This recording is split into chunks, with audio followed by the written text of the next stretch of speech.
Muy buen día nuevamente, estimados estudiantes. Hasta el momento nosotros hemos ingresado al estudio de la temática de la responsabilidad civil. Y hablábamos que el término responsabilidad tiene diferentes significados en primer lugar, ¿no? Que es un concepto complejo que ha sido tratado por diferentes teóricos del derecho, entre ellos Kelsen, Herbert Hart, Alf Ross, y hemos visto que tenemos que dar una definición y la responsabilidad implicaría un deber que soporta quien ha causado un daño, perjuicio o detrimento, ¿no? De esta manera, hemos continuado con el análisis histórico de este instituto jurídico, manifestando cómo ha ido cambiando desde, desde la ley del talión. Hemos visto que en el derecho romano ya existía una perspectiva de no reparar, pero sí de indemnizar como tal ciertos montos de dinero ante el daño generado, ¿no? Y esto por efecto de los denominados delitos, que no se consideran un antecedente del derecho penal como tal, ¿no? Estamos ante figuras, al menos el delito privado, por el cual se terminan estableciendo consecuencias jurídicas que desembocan en el pago de ciertos montos de dinero, ¿no? Hemos analizado entonces la ley de las 12 tablas, la lex Aquilia, y hemos visto que durante el derecho justinianeo se han dado ciertos cambios importantes en este instituto jurídico que es el de la responsabilidad. Pues, si bien antes, ante la comisión de un delito, ya se procedía ante el pago de ciertos montos de dinero, el derecho justiniano ha establecido que se requiere de culpa, y sin culpa no existiría la responsabilidad. Entonces se van dando diferentes cambios. El derecho francés ya institucionaliza esto para finalmente tener en el derecho alemán y el derecho austriaco ciertos cambios que sencillamente se abocan a una responsabilidad objetiva. Nosotros cuando veíamos el tema de las consecuencias de las obligaciones, veíamos que también ante el incumplimiento surge la responsabilidad y veíamos que hay un sistema, el sistema de imputación objetiva o el sistema de responsabilidad objetiva, en el que sencillamente se basa, bueno, vamos a tener factores de atribución diferentes. Es decir, que una persona ya no es responsable por ser culpable, no se requiere que la persona sea culpable necesariamente, sino que se basa en otros elementos como la equidad, el riesgo, etcétera. Eso que vamos a ver en un momento más. Hemos visto la importancia de este concepto y revisemos un poco del fundamento de la responsabilidad civil. La pregunta es la siguiente: ¿la consecuencia que el ordenamiento jurídico aplica como respuesta tiende a castigar al autor del comportamiento antijurídico, sea por acción u omisión, o por el contrario, tiende a resarcir a la víctima del daño injusto? Es decir, en la responsabilidad civil, ¿estamos ante una reparación, ante la búsqueda de reparación o ante la búsqueda de un castigo? Esta cuestión durante siglos no ha sido tan sencilla. Se exigía la culpabilidad del autor, es decir, que él mismo haya cometido el daño de manera voluntaria y culpable.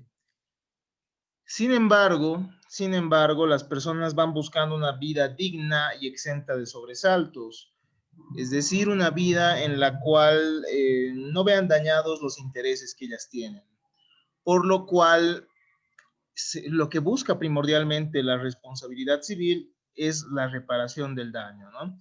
Y el daño se ha consagrado como el fundamento de la responsabilidad civil, ya que es más realista y simple, buscando soluciones justas.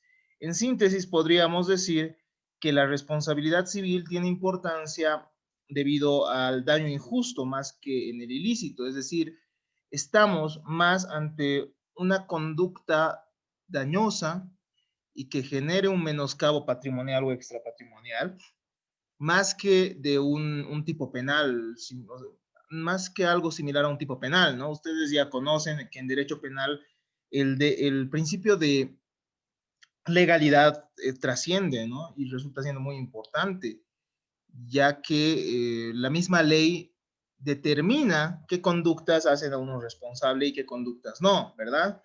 Pero en materia civil, al menos en la responsabilidad civil, la importancia de el fundamento radica en el daño mismo, ¿no?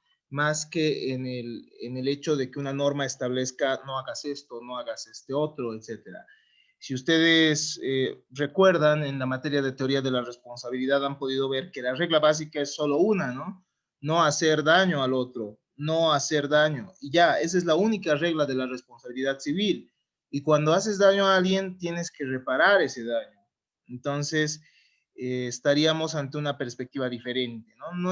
No estamos ante una figura en la cual tengamos un montón de conductas establecidas por la ley y haya que cumplir todas ellas, ¿no? Tiene como solución devolver al damnificado a plenitud o integridad, a la plenitud o integridad en la que se encontraba antes del hecho dañoso, ¿no? La finalidad entonces de la responsabilidad civil es que la persona que ha sufrido el daño sea puesta en la misma situación que tendría si el daño no hubiese existido. Este es un parámetro que nos ayuda a establecer la cuantificación de los daños y perjuicios. La culpa fue determinante en su momento, como hemos visto al momento de revisar la historia de la responsabilidad civil, ¿no? A partir del derecho justiniano, se exige la culpa de la persona, es decir, que mínimamente haya habido imprudencia o negligencia del autor. Sin embargo, de a poco esto se ha ido objetivizando. Nosotros vamos a analizar en un momento más qué sistemas de responsabilidad hay y vamos a poder ver que de a poco los sistemas jurídicos van reconociendo más y más la responsabilidad civil objetiva, es decir, no exige necesariamente que el autor haya incurrido en negligencia, imprudencia como mínimo. Ustedes han visto, por ejemplo, en materia penal que se requiere, ¿no? Necesariamente del dolo en una gran mayoría de delitos y se requiere de la culpa en algunos delitos que así lo tipifican, ¿verdad? Esto al menos ustedes lo han visto y lo han analizado de manera clara. Pero cuando tratamos la responsabilidad civil, vamos a ver que hay un sistema en el cual bastará una actividad de riesgo para ser responsable. Es decir, bastará que yo tenga una empresa en la cual existan ciertos riesgos. Por ejemplo, bastará que yo tenga una gasolinera, bastará que yo me dedique a la producción masiva de alimentos, etcétera, para que pueda responder el daño. Y no importa que la víctima tenga que probar o no la culpa. Hay dos sistemas en materia civil. En materia del sistema de responsabilidad subjetiva, ahí sí estamos ante un instituto jurídico que requiere de la culpa, pero en el sistema de responsabilidad objetiva no será así. Entonces, a ver, hablemos de la responsabilidad en el derecho positivo. El concepto brindado por la Real Academia de la Lengua Española resulta insuficiente para el derecho, ya que bueno, la responsabilidad tiene diferentes significados, como hemos podido ver, y es difícil de comprenderse. Entonces, tenemos que, ya que estamos ante un término vago y ambiguo, tendremos que analizar qué tipos de sistemas establece nuestro derecho positivo, ¿no? ¿Qué sistemas de responsabilidad establece nuestro derecho positivo para comprender un poco mejor este complejo concepto? Es así que encontramos tres sistemas de responsabilidad en el ordenamiento jurídico. El primero es el sistema de responsabilidad penal o sancionadora. El segundo es el sistema de responsabilidad civil subjetiva. Y finalmente tenemos el sistema de responsabilidad civil objetiva. Vayamos viendo las peculiaridades de cada uno de ellos. El sistema de responsabilidad penal o sancionadora es un sistema más cercano a la moral, ya que refuerza normas que prescriben o prohíben modelos de conducta, ¿no? Ustedes, si revisan un código penal, verán varias conductas que tendrán una sanción, ¿no? Una sanción, una consecuencia jurídica, por lo cual, al final, lo que termina estableciendo es, esto no es bueno, no hagas esto, porque puedes tener una consecuencia que no sea beneficiosa para ti. Implica la realización de un juicio de valor negativo sobre una conducta, implica reproche, reitero, cuando ustedes han visto derecho penal, han visto también que se requiere la prueba del dolo, ¿no? Y el dolo, considerar a una conducta dolosa o valorar una conducta para establecer si la misma ha sido dolosa o culposa, es un reproche, ¿no? Es como decirle a alguien, tú has obrado con la intención de generar este resultado que ha sido perjudicial para la víctima, o tú has obrado con imprudencia y negligencia. Entonces, es básicamente como valorar eso como algo indeseable para el ordenamiento jurídico, generando ciertas consecuencias, ¿no? Se sustenta en la culpabilidad, ya que para poder imputar la responsabilidad del sujeto, se debe admitir su capacidad de libre decisión. Eso es importante, ¿no? En caso que una persona no haya podido decidir en su momento, claro está que no va a poder ser responsable de sus actos, ¿no? La persona tiene que tener la posibilidad de decidir si cometer o no el delito, si realizar o no ese acto que pudiera llegar a tener consecuencias en el área penal o sancionadora. La idea de reproche jurídico ayuda a comprender la función de prevención que tienen las penas. Las penas entonces también van a tener una función preventiva, ustedes saben, ¿no? Tienen consecuencias sancionatorias, digámoslo así, que van a hacer que las mismas personas que tienen conocimiento sobre estas sanciones dejen de obrar o no obren contrariando esta normativa, ¿no? A ver, aspectos importantes sobre la responsabilidad penal o sancionadora.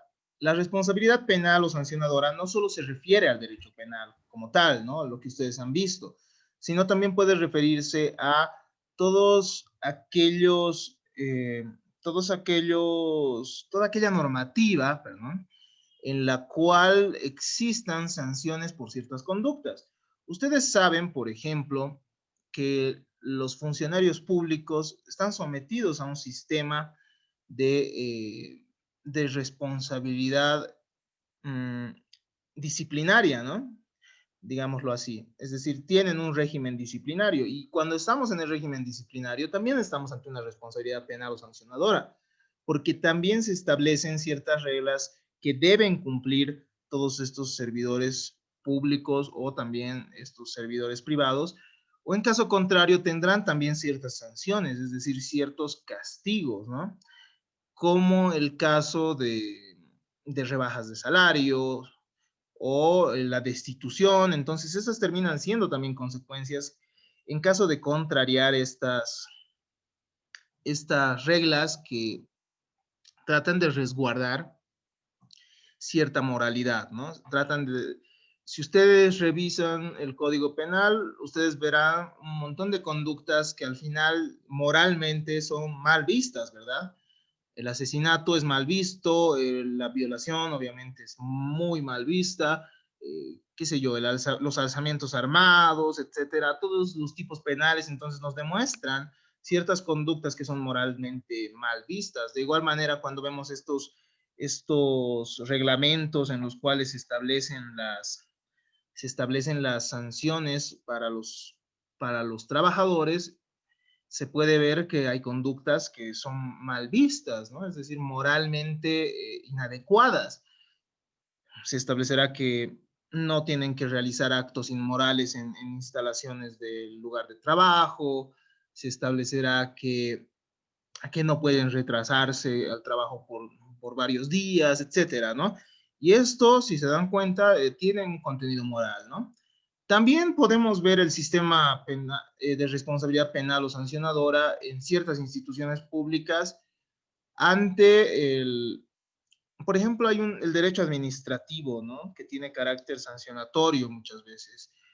Eh, ante el incumplimiento de ciertas normas por parte del administrado, ¿no? En Fundempresa, por ejemplo, si tú no renuevas tu matrícula de comercio, tendrás también cierta multa, ¿no? Entonces, quiero que se entienda que el sistema de responsabilidad penal o sancionadora se refiere a una consecuencia que implica un reproche y que implica también una especie de castigo, ¿no? Pese a que ustedes en derecho penal han debido ver que las teorías de la pena tratan de justificar este castigo y tratan de establecer, por ejemplo, que no se busca un castigo, sino se busca la reinserción del delincuente, ¿no? O sea, del que ha delinquido.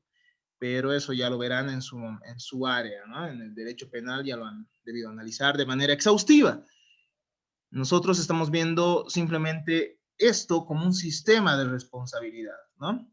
Y hemos visto que en el sistema de responsabilidad penal entonces existen estas características. Tenemos además un sistema de responsabilidad civil subjetiva.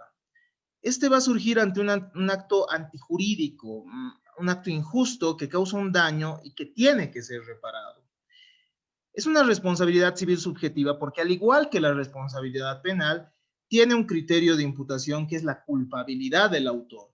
El autor tiene que ser culpable en este sistema de responsabilidad civil subjetiva. Yo les adelanto que en nuestro Código Civil tenemos responsabilidad civil subjetiva y también tenemos responsabilidad civil objetiva, ¿ya? Entonces estos dos sistemas los vamos a encontrar en nuestro derecho civil. Y reitero, es subjetiva porque se va a basar en el sujeto, ¿no? Va a ver que el sujeto sea culpable y si el sujeto es culpable, es decir, no ha cumplido con aquellos estándares establecidos por ley, aquella actitud conforme a lo que habría hecho un buen padre de familia, entonces tendrá que ser responsable, ¿no? Ante el daño y ante la concurrencia de otros requisitos que vamos a ver. Se ha ido objetivizando debido a las inversiones de la prueba, presunciones en contrario y elevación de estándares de diligencia. ¿A qué nos referimos con esto? De a poco, la ley en primer lugar ha ido estableciendo que ya no se tiene que probar la culpabilidad, que la culpabilidad se presume y entonces el que tiene que probar que no es culpable es el autor del daño. Eso van a verlo ustedes en algunas normas jurídicas. Hay también presunciones en contrario, es decir, ya se presume la culpabilidad. Y esto, por ejemplo, lo pueden revisar en el Código de Tránsito, ¿no?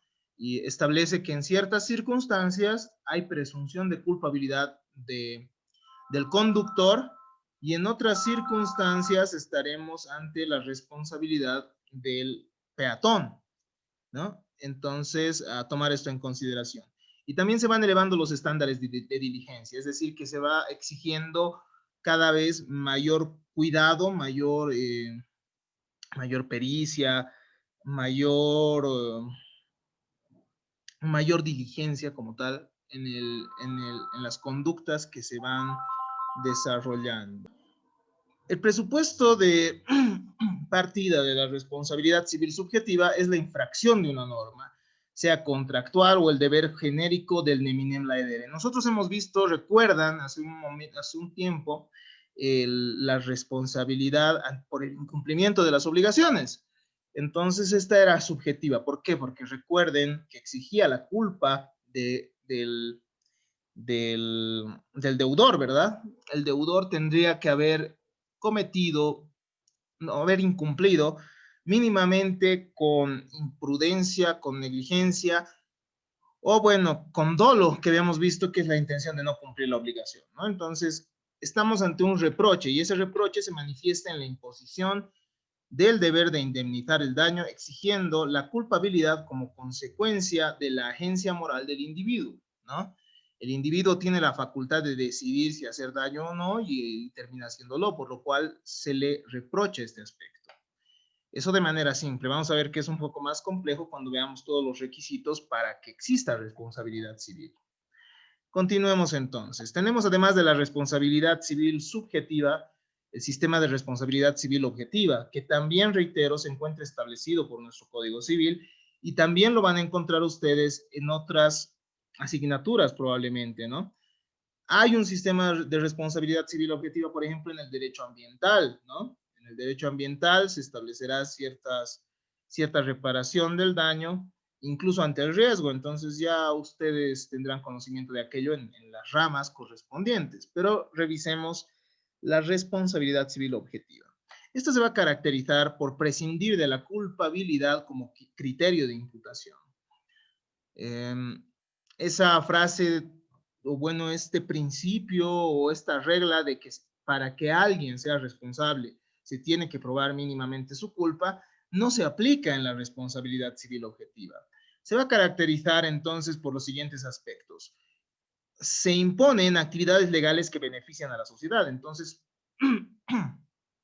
uno puede ser responsable aun cuando realice actividades lícitas, ¿no? Está en una actividad lícita y si genera un daño por realizar esa actividad lícita, termina siendo responsable de todos modos y debe reparar el daño. Además, por su facilidad de comprobación se va a caracterizar. ¿Por qué? Porque ya no es necesario probar la culpa. Se requiere una relación de causalidad entre el acto y el daño, además de condiciones de imputación objetiva. No es necesario ya entonces ir probando que el agente del daño ha sido culpable, es decir, que ha sido imprudente o negligente. Bastará probar la existencia del daño y relacionarlo con el agente del daño, ¿no? Entonces es un aspecto importante. Impone la obligación de reparar los daños en actividades generalmente lícitas, independientemente del agente. Ya no nos importa entonces el análisis de si se puede reprochar o no al sujeto cierta conducta, ¿verdad? Entonces, espero que se haya comprendido la diferencia entre estos tres sistemas, por lo cual, ahora vamos a ver cuáles son los presupuestos de la responsabilidad civil, dejando de lado la responsabilidad penal o sancionadora, que corresponde que la analicen en otras asignaturas, ¿no? Para que exista responsabilidad civil, estimados estudiantes, se requiere en primer lugar un hecho humano. Esto van a establecer, ¿no? Quien de manera culposa o dolosa, mediante un hecho, genere daño a otra persona, va a ser responsable y tendrá que reparar el daño, ¿no? Entonces, en primer lugar, tiene que haber un hecho humano. Y este puede ser una acción u omisión. Vamos a ver en un momento más. Vamos a desglosar cada uno de estos elementos en un momento más. En segundo lugar, tiene que existir daño. En responsabilidad civil es necesario que exista un daño, ¿ya? Sin daño no hay responsabilidad.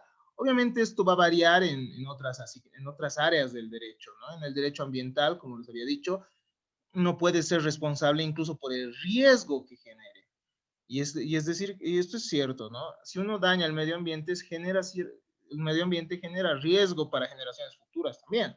Entonces, ahí sí se aplicará esto de que se requiere el riesgo, pero en materia civil, en lo que estamos llevando nosotros y en nuestro ordenamiento jurídico y concretamente en nuestro Código Civil, se requiere el menoscabo patrimonial o extrapatrimonial, ¿no?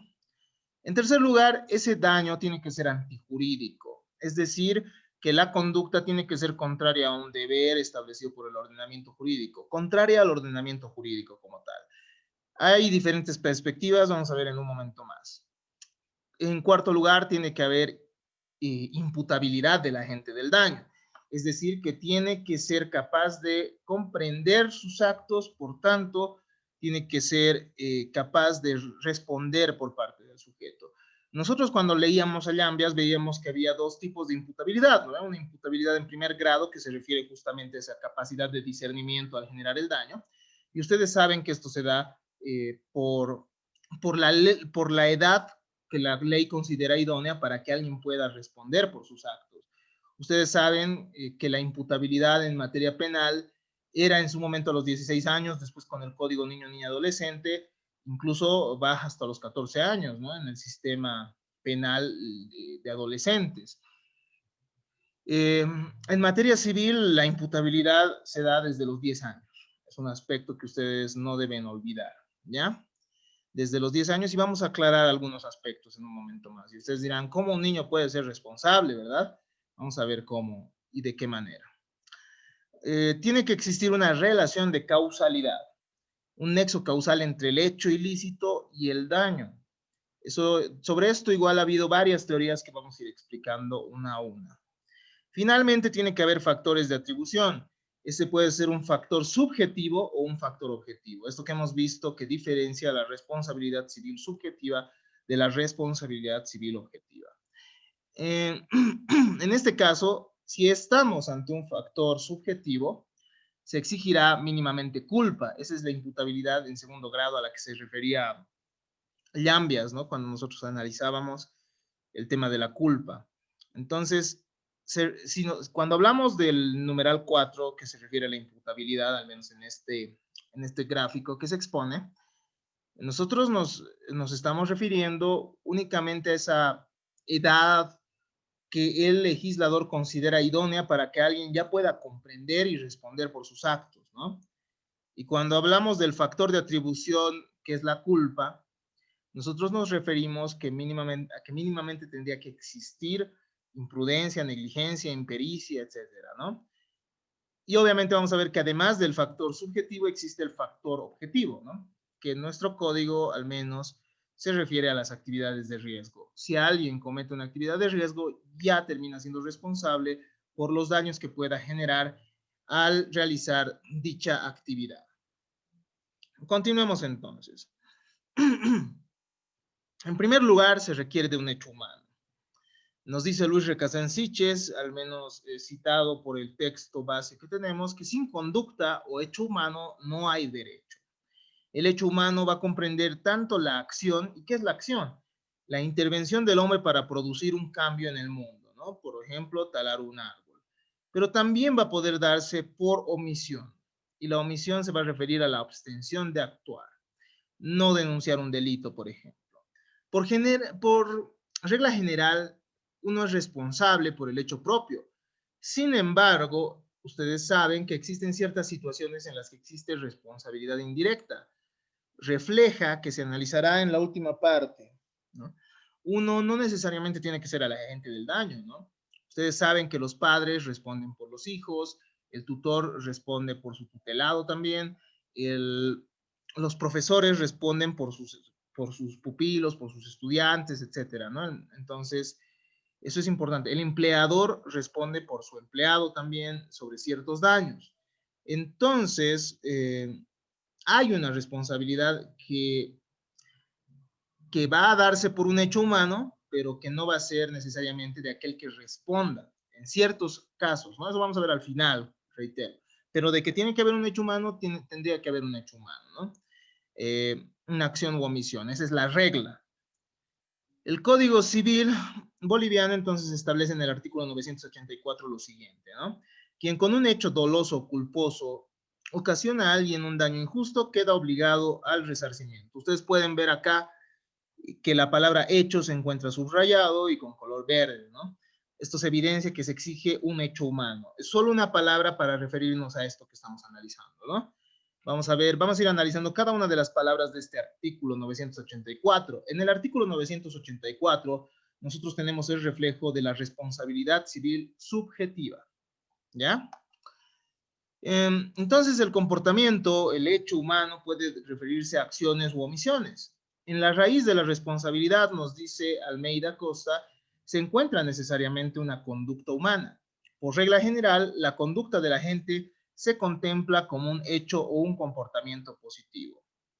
En los comportamientos positivos se separan nítidamente la acción del causante del daño y la culpa que pueda existir en ella, ¿no? Entonces es más fácil en las acciones diferenciar, ¿no? Si uno ha sido negligente o imprudente y diferenciar esto del acto mismo que ha acontecido. ¿Qué sé yo? Una persona está jugando fútbol, se barre y termina generando una lesión a otra, ¿no?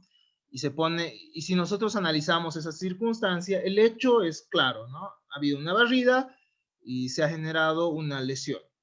Pero además de eso, nosotros podemos realizar el análisis de la culpa, ¿no? Es decir, esta persona al obrar de tal forma ha sido imprudente, ha sido negligente, y entonces podemos separar la culpa y además el acto mismo que ha generado el daño. Pero a ver, veamos, esto no es lo mismo que acontece con las omisiones.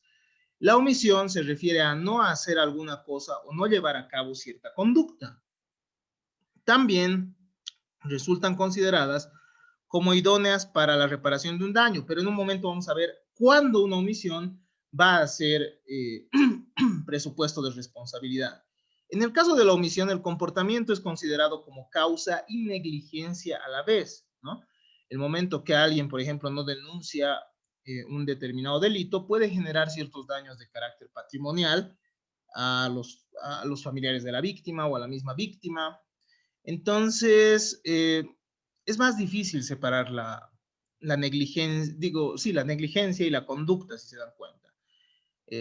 El mismo hecho de que alguien no haya cometido, no haya realizado el acto exigido, ya implica que también ha sido negligente, ¿no? Entonces, a diferencia de la acción en la cual podemos ver qué es lo que ha sucedido y a la vez analizar la culpa y separar estos dos conceptos. La omisión en nuestro Código Civil. A ver, no cualquier acto omisivo puede resultar generando responsabilidad, sino nosotros en este momento ya seríamos responsables de muchos daños que se estén dando en la sociedad, ¿verdad? Nosotros ya podríamos ser responsables, qué sé yo, a una señora a 3 cuadras le estarían robando una cartera o un muro estuviese cayéndose sobre un automóvil y nosotros seríamos responsables si no existieran ciertas reglas sobre la omisión, porque nosotros estamos aquí sentados revisando otras cosas, ¿no? Omitiendo ciertas acciones. Pero a ver, veamos. Nuestro Código Civil no es claro al establecer si las omisiones constituyen o no presupuestos idóneos para la responsabilidad civil extracontractual, ya que, como hemos visto en el artículo 984, establece quien con un hecho doloso o culposo, entonces solo se refiere a la palabra hecho, ¿no? No nos dice quien con una acción u omisión. Entonces, tenemos que acudir a la doctrina para revisar qué significa esto. Al respecto, Carlos Morales Guillén nos dice que en el orden privado, concretamente en el derecho civil, el instituto disciplina las obligaciones que se derivan de actos u omisiones no contractuales en que concurren culpa o negligencia no penados por ley. Entonces, la doctrina está interpretando la palabra hecho como acción u omisión, ¿no? Entonces, esa palabra hecho significa también omisión. Complementando además sobre el artículo, la regla del artículo 984 supone varios elementos objetivos. El hecho, acción u omisión va a significar esto, la ilicitud del daño y el elemento subjetivo, la culpabilidad de la gente. Finalmente nos va a aclarar el autor lo siguiente, y esto es lo más importante, ¿no? Y va a concordar con lo que dice Luis Díez Picasso.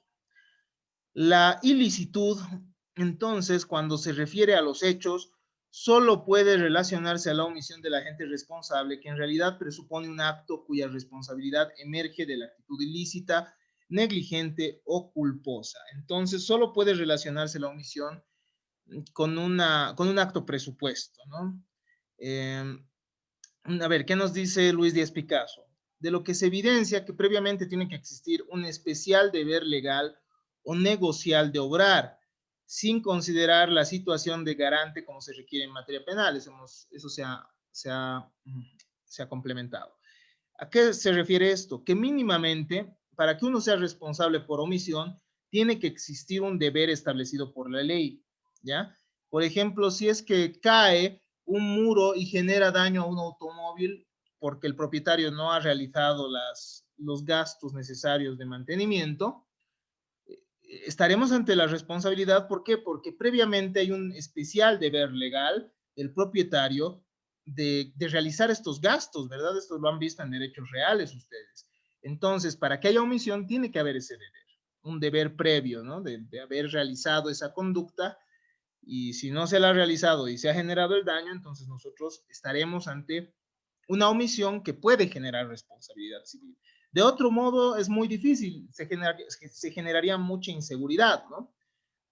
Cualquiera, reitero, podría ser responsable de cualquier omisión y ya. En materia penal, ustedes han visto que existen los delitos de comisión por omisión, pero eso ya es otra cosa, ¿no?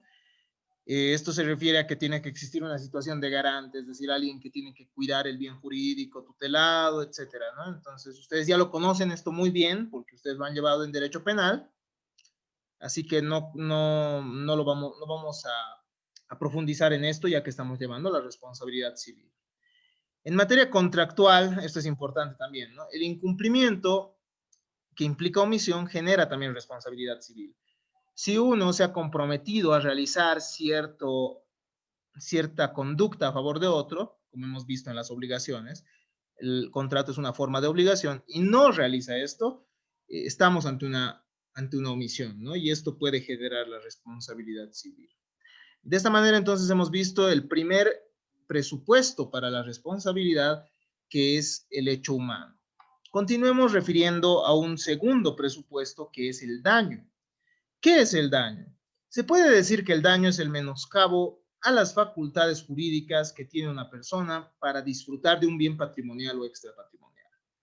Ese daño resulta indispensable para determinar la responsabilidad y es uno de los fundamentos de la responsabilidad civil. Es el fundamento, como hemos visto, más importante, aquel que distingue probablemente a la responsabilidad civil de otros institutos jurídicos tan diversos, ¿no? No todo en materia civil es responsabilidad, ¿no? El hecho de que, por ejemplo, nosotros realicemos un contrato de compra-venta, digamos, Gabriela Cáceres me vende un auto y después me entrega el auto, eso no es responsabilidad, ¿no ve? La responsabilidad presupone un daño, eso es lo importante que tienen que tomar en cuenta. Por eso hablábamos que el incumplimiento de las obligaciones sí genera un daño, entonces ahí sí hay responsabilidad.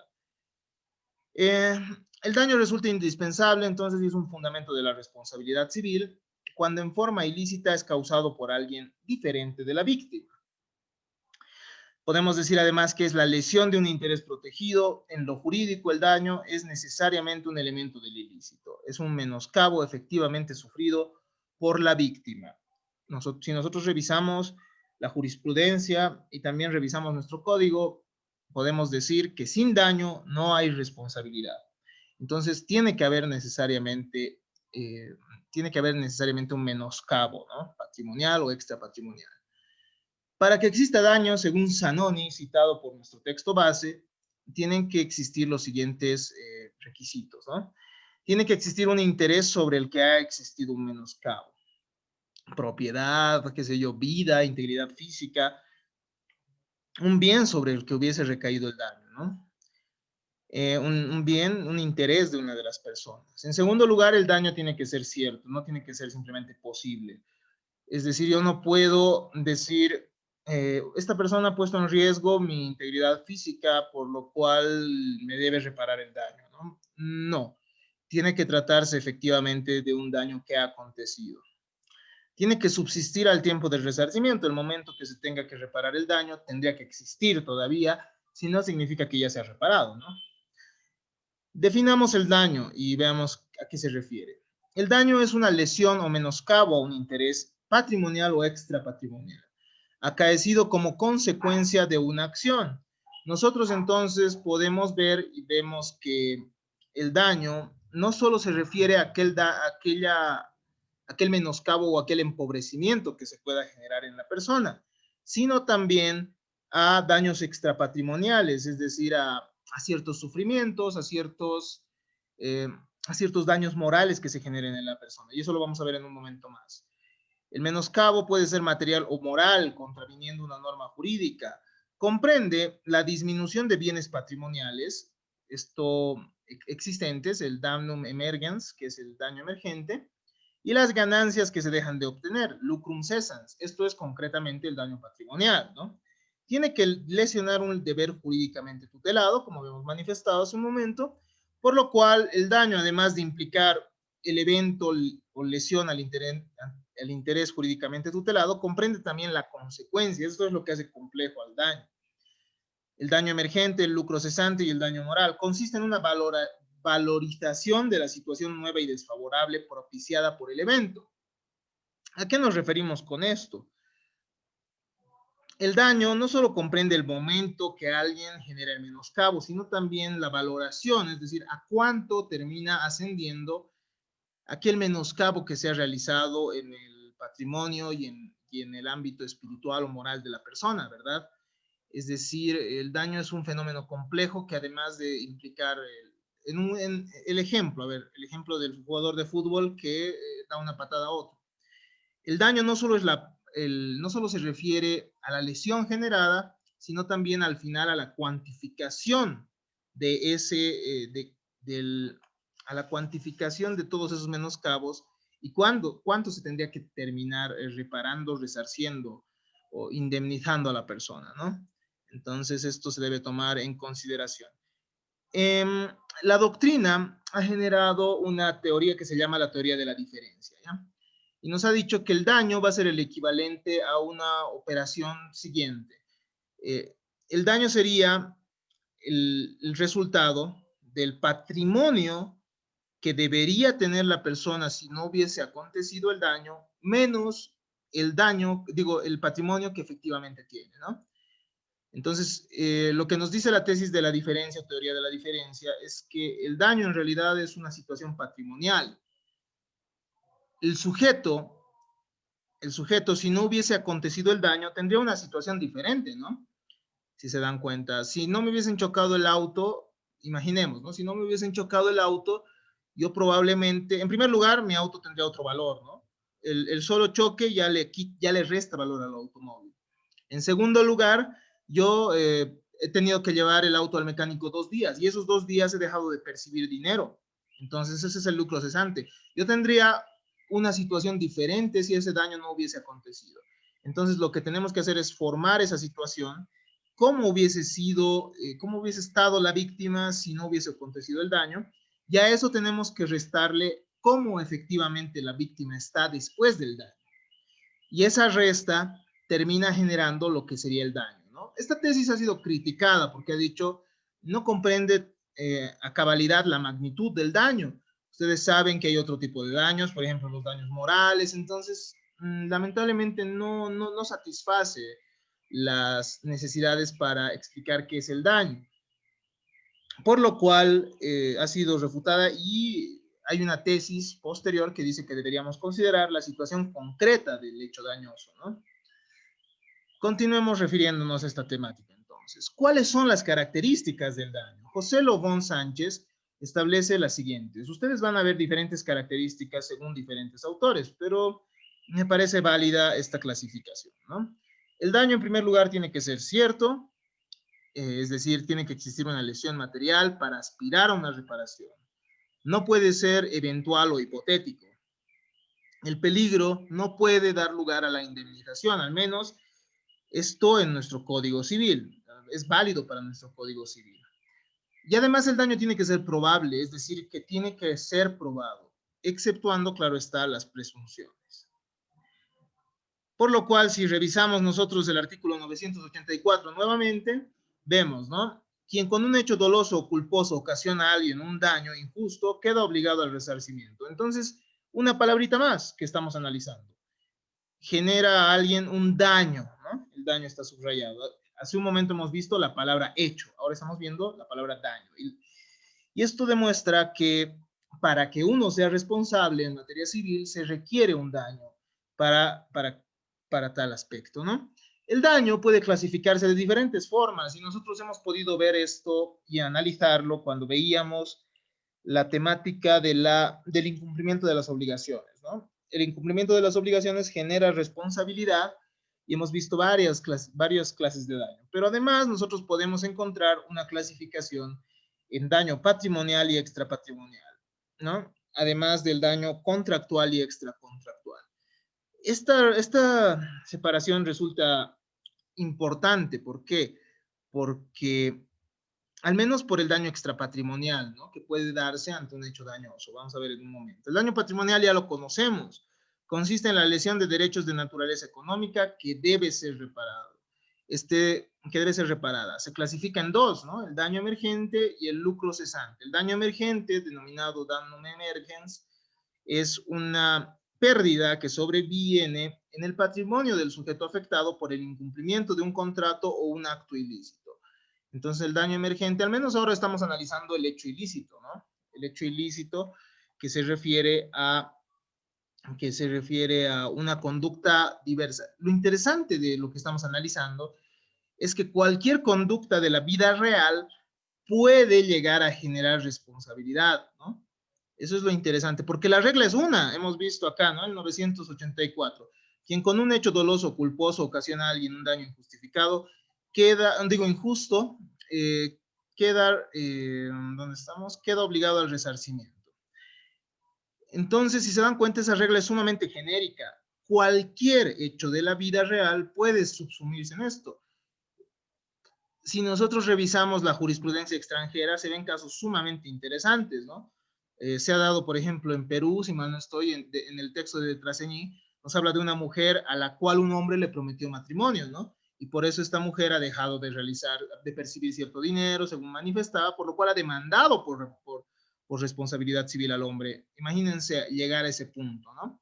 Es decir, hay diferentes circunstancias. Hay también en el derecho norteamericano, en el derecho anglosajón, las figuras del wrongful birth y wrongful life, ¿no? ¿Qué pasa si el médico no avisa a los padres previamente de las malformaciones que podría tener el hijo durante toda su vida, ¿no? Si el hijo en el vientre tenía malformaciones, el médico tiene que avisarlo, ¿no? Y si no lo hace, según esta perspectiva, posteriormente podría llegar a ser responsable, es decir, pagando todos esos gastos que se generen para el niño, que obviamente van a generar cirugías, qué sé yo, medicación, etcétera, ¿no? O incluso una educación especial. Entonces, existe esta figura del wrongful birth. También se ha llevado al extremo muchas veces en la figura del wrongful life, ¿no? Ha habido personas que han demandado al médico considerando que su vida misma es un daño, ¿no? Entonces, hay casos muy interesantes de responsabilidad civil. Y cualquier hecho de la vida, reitero, el solo hecho de que ustedes salgan de su casa muchas veces puede generar responsabilidad y puedes entrar dentro de esto que estamos analizando, ¿no? Entonces, revisábamos los tipos de daños, bueno, y entrábamos al daño patrimonial. Hemos visto que esto está conformado por el daño emergente, que es la pérdida que sobreviene en el patrimonio del sujeto por el incumplimiento de un contrato o un acto ilícito. Es la disminución en la esfera patrimonial, importa un empobrecimiento que se genera por el hecho dañoso. El lucro cesante también debe ser considerado en el daño patrimonial y se manifiesta por el no incremento del patrimonio dañado. Es la ganancia que se deja de percibir. ¿Cómo serían los acontecimientos si no hubiese sucedido el acto dañoso? El daño emergente es una pérdida real y efectiva. El lucro cesante, en cambio, es de momento una pérdida invisible, ¿no? Esa pérdida que se ha dejado, ese monto de dinero que se ha dejado de percibir. En el mismo ejemplo, ¿no? Me chocaron el auto, supongamos que yo trabajo de taxista. Como el auto va a estar 2 días en el mecánico, probablemente, bueno, yo tenía contratos establecidos y además yo ganaba un monto de dinero diario que he dejado de percibir. A eso se refiere el lucro cesante. Y el daño emergente es justamente ese empobrecimiento que ha generado el choque, ¿no? Si chocan mi auto, obviamente mi auto pierde su valor. Ya no tiene el mismo valor que tendría sin esas abolladuras. Entonces, el daño emergente y el lucro cesante son conceptos que se utilizan y que están vigentes en nuestro Código Civil. En otros ordenamientos jurídicos se muestran otras formas de daño patrimonial. Por ejemplo, los punitive damage o indemnización punitiva y también la pérdida de chance, ¿no? La pérdida de chance, demos una lectura a lo que se refiere. La pérdida de chance implica la reparación de un daño que ha frustrado una posibilidad u oportunidad de obtener alguna ventaja patrimonial. La doctrina ha referido que debe tratarse de una posibilidad medida matemáticamente y no de cualquier posibilidad. ¿A qué nos referimos con esto? Muchas veces por el daño uno pierde la posibilidad de generar una ganancia. No deja de percibir una ganancia que ya tenía segura, como en el lucro cesante, sino lo que pierde es una posibilidad, ¿no? Un ejemplo, una persona en mérito al daño ha dejado de comprar un billete de lotería que siempre compraba y ese billete termina siendo el ganador. Pero esto tendría que analizarse matemáticamente y ver qué tan alta era esa probabilidad, ¿no? Un ejemplo que alguna vez les dije puede darse en licitaciones, ¿no? Por el hecho dañoso, es decir, porque supongamos que estoy caminando por la calle, cae una maceta y me lesiona el hombro. Entonces tengo que ir al médico, etcétera, ¿no? Ante este suceso, yo me encontraba trabajando, ¿no? He dejado de percibir 2 días no, digamos, más tiempo, una semana de mi salario, etcétera. O bueno, tal vez no mi salario. Digamos que trabajo en una tienda, he dejado de percibir esos montos de dinero. Eso es el lucro cesante, ¿no? Pero justo estaba llevando ciertos papeles para una licitación, es decir, para que el Estado para que yo pueda brindar un servicio al Estado. y entre diferentes ofertas. Y supongamos que por el hecho que ha sucedido, el hecho dañoso, yo no he podido presentar esta propuesta ante la institución pública. Esto implica que yo he perdido una chance, ¿no? Una chance que tenía. Y habría que analizar cuáles eran mis posibilidades de que la licitación hubiese salido a mi favor, por lo que estaríamos en este caso ante una pérdida de chance, ¿no? Y de acuerdo a la posibilidad también debería medirse a cuánto ascendería la reparación del daño. Además de la pérdida de chance, nosotros tenemos la indemnización punitiva, o también llamados punitive damages. Esta ha sido desarrollada en el derecho anglosajón e implica un mecanismo por el cual se condena a pagar una indemnización que busca reparar la violación de derechos constitucionales de los ciudadanos. Son sumas de dinero que no buscan la indemnización propiamente dicha, o que sea compensatoria, ¿no? Sino que van a buscar una sanción con fines ejemplarizantes. ¿A qué se refiere esto? Eh, la, ustedes han debido ver en la televisión, ¿no? Se demanda a tal empresa por 2 millones de dólares, o 10 millones de dólares, o 100 millones de dólares, y uno ve cantidades exorbitantes, ¿no? Sumamente grandes. Pero la finalidad de estas sumas muchas veces termina siendo esto, ¿no? Daños punitivos, o digo, indemnización punitiva, punitive damage. La finalidad, más allá de reparar solo el daño, es decir, de que a las personas se les vuelva a la misma situación que tendrían si no hubiese acontecido el daño, más allá de eso, lo que se busca es que otras personas no vuelvan a realizar ese tipo de actitudes. Por eso es ejemplarizante, ¿no? Porque es como una advertencia. A esta persona le estamos sancionando que pague, bueno, estamos estableciendo, perdón, que pague 10 millones de dólares. Así que si otra persona lo volvería a hacer, vea cuál es la consecuencia. ¿Me entienden eso, no? Es ejemplarizante. Se busca entonces aquello mediante los punitive damage. Pero reitero, esto de la pérdida de chance y de los punitive damage no ha sido regulado por nuestro ordenamiento jurídico, pero es una temática que sí puede estar inmersa en algún momento, ¿no? Tal vez en algún momento ustedes puedan verlo en nuestro Código Civil, si es que se modifica, y de acuerdo a las perspectivas que tengan los codificadores. Además, nosotros tenemos el daño extrapatrimonial, que vamos a analizarlo en nuestra siguiente clase debido a que el tiempo no nos ha alcanzado para continuar con esto, ¿no? Bastará adelantar que el daño extrapatrimonial lesiona a la persona en sí misma estimada como un valor espiritual, psicológico e inmaterial, ¿no?